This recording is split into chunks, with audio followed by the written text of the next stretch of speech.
Hi friends, it's Jennifer from Live, Laugh, Love to Read. Today we're going to talk about my 2 all-time favorite books. We're going to talk about a book that everybody else in the world gave a 5 to and I gave a 4 to. And then one other book that is, I think I gave a 4.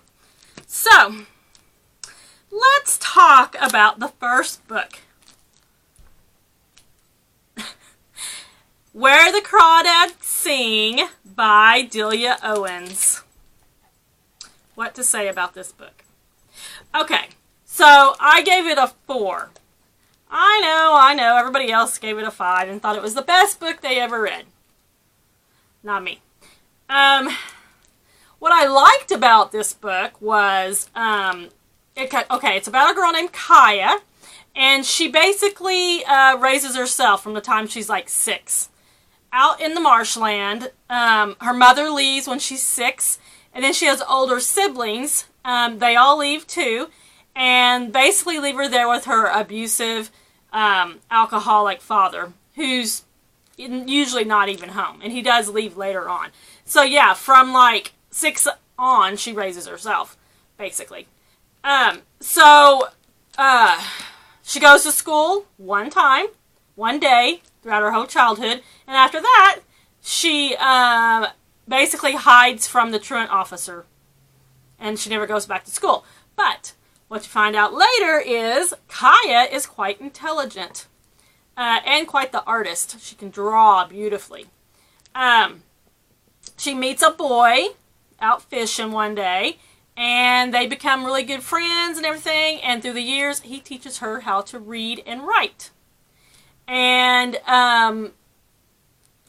so, this book didn't give me all the warm, fuzzy feelings, I guess, that it did everyone else. It was okay. Would I want to read another one of Delia Owens' books? Maybe. I don't know. But it was good. It was okay. What saved this book for me was the ending, and I don't want to tell you the ending, but I like the ending of it. But yeah, I gave it a 4. Yeah. Okay, the next book was The Dead Ex by Jane Corry. And this book, I gave a 4. This was pretty good. It says, one man's disappearance throws 4 women's lives into chaos. Who will survive? Vicky works as an aromatherapist, healing her clients out of her home studio with her special blend of essential oils. Okay, that got me right there because I love essential oils and use them quite frequently, so that piqued my interest. She's just finishing a session when the police arrive on her doorstep. Her ex-husband, David, has gone missing. Vicky insists she last saw him years ago when they divorced, but the police clearly don't believe her. And her memory's hardly reliable. What if she did have something to do with it?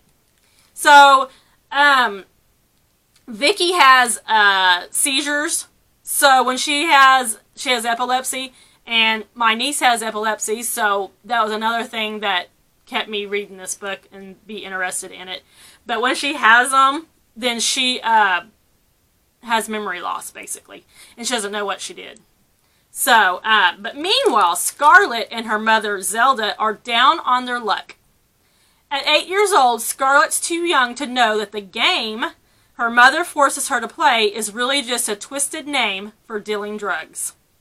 Soon, Zelda is caught, and Scarlett is forced into years of foster care, an experience that will shape the rest of her life. David's new wife, Tanya, is the one who reported him missing. But what really happened on the night of David's disappearance? And how can Vicky prove her innocence when she's not even sure of it herself? The answer lies in the connection among these 4 women and the one person they can't escape. Yeah. I really like this. Like I said, I gave it a 4. There is some a lot of subjects in here that I like to read about. Prison, like when someone goes to prison, they tell a little bit about that. Like I said, the mother, Zelda, uses her young daughter to basically deal drugs. Yeah, there's a playground incident where she gives the little girl the drugs in like a Pringles can. And then when she goes and she starts swinging, and a guy comes over and he starts pushing her on the swing, and she asks him, "Would you like a Pringles?" And the drugs are in the Pringles can. Yeah. So that, and then there's some twists in there too. There's some twists in here that I started to kind of figure out towards the end, but then some of them got me, which I like in a book. So yeah, this was pretty good. I actually, that was the first time I had read anything by Jane Corry, so I actually went and found another book by her that I have on my TBR. Yeah. Okay, next book. This book is 5 stars for me. If I could give it 10 stars, I would. Wait, I can. 10 stars. And the book is Butterfly by Kathryn Harvey. Now, this is a really old book. I think I read it the first time back in, gosh, I don't even know. Let's see, 1988 was when this book was wrote. It was probably around that time that I read it the first time, and I've probably read this book 5 or 6 times. Like, it's probably time for me to read it again. Although I remember a lot about it. But it's such a good book. So, basically, I'll just read you the back and then I'll tell you what I thought of my thoughts on it. Above an exclusive men's store on Rodeo Drive, there is a private club called Butterfly, where women are free to act out their secret erotic fantasies. Only the most beautiful and powerful women in Beverly Hills are invited to join. Jessica, the lawyer who longs for the days when men were men and women dressed to please them. Trudy, the builder who wants a man who will challenge her, all of her, with no holds barred. Linda, the surgeon who uses masks to unmask the desires she hides even from herself. But the most mysterious of them all is the woman who created Butterfly. She has changed her name, her accent, even her face to hide her true identity. And now she is about to reveal everything to realize the dream that has driven her since childhood. The secret obsession that will carry her beyond ecstasy or destroy her and everyone around her. Yeah. Okay, so the backstory, I can tell you a little bit about the backstory. So, it starts out with a young girl, and she is basically lives in a trailer with her mom. They're quite poor. She meets this guy, and he basically turns her into a prostitute. Yeah. She's young. She's probably like, I don't remember how old she was, 15, 16, 17 maybe. And she believes everything he tells her. And he takes her to a brothel, actually, and leaves her there, tells her that he's going to go to school and all this, and she just needs to stay there. And he tricks her into being a prostitute, basically. Takes all of her money every time she gets paid. So this book had everything in it that I love in a book. I was quite young the first time I read this book. So the erotica that's in this book is quite steamy. Fantasies galore. Yeah. But it's all about revenge. It's all about erotica. It's got quite a bit of that in it. So if you don't like that kind of content, you don't want to read this book. But if you do, you want to pick it up. And like I said, it came out in 1988, so it's a really, really old book. But it's really good because there's a person in it who gets what's coming to them. Let's just say that. Yeah. Okay, and this actually is part of a trilogy, but The next book in it was named Stars. And it's not near as good as Butterfly, I didn't think. Like, it was okay. I mean, if you don't pick this up, it's not a big deal. Yeah, And the third one's called Private Entrance, which I do not own, and I don't even know why they put say that goes to it, because I don't see how they say that. But anyway, that's the third one. But I would definitely say the first one is really the only one that you need to read, because it's the best. Yeah, 10 stars. Alright, the next one is another one that I read when I was quite young.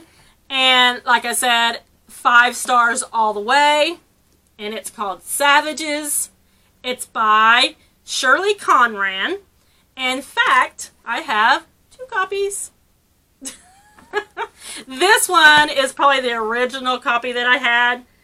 Or it might not be. I don't remember. I know it was lent out quite a bit and came back and forth. And this might just be a different one. I don't know.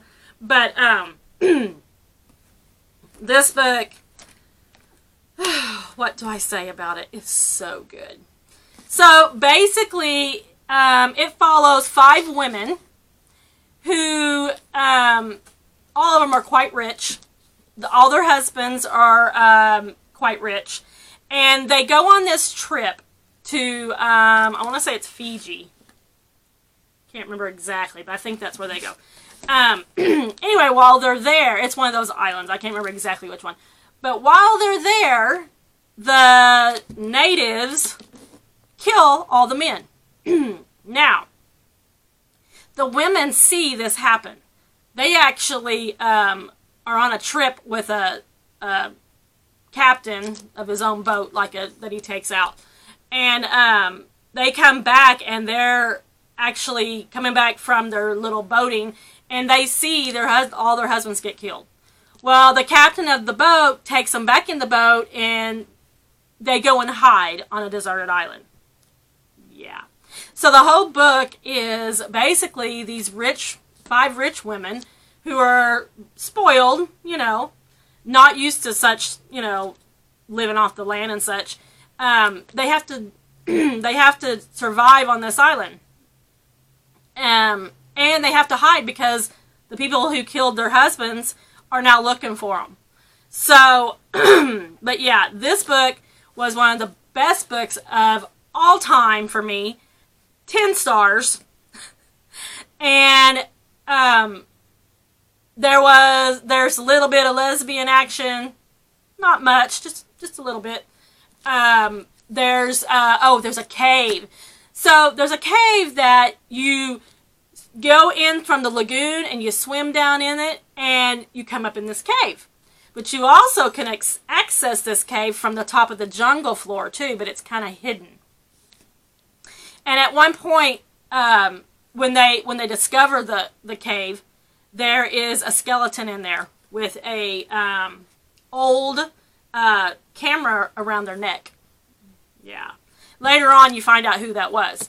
But, and also, there's some other stuff in it that is just fascinating. It was fascinating to me. I love books about people trying to survive on a deserted island, if it's wrote good. And this one, wrote good. I liked it. And you can see how big it is. It's big. And I probably read this one 4 or 5 times. And I'd probably read it again, even though I remember most of it. Also, the first maybe 2 chapters in this book is nothing like the whole book. So, if you start it and you're like, what? That's not even what the book's about. So it gives you a little bit of, what do you call it? Like backstory. But it's not what the book is about at all. So, but if you ever come across this copy of this Savages by Shirley Conran, you want to pick it up and read it. And then let me know what you thought about it down in the comment section. Also, she wrote Lace too, which it was okay.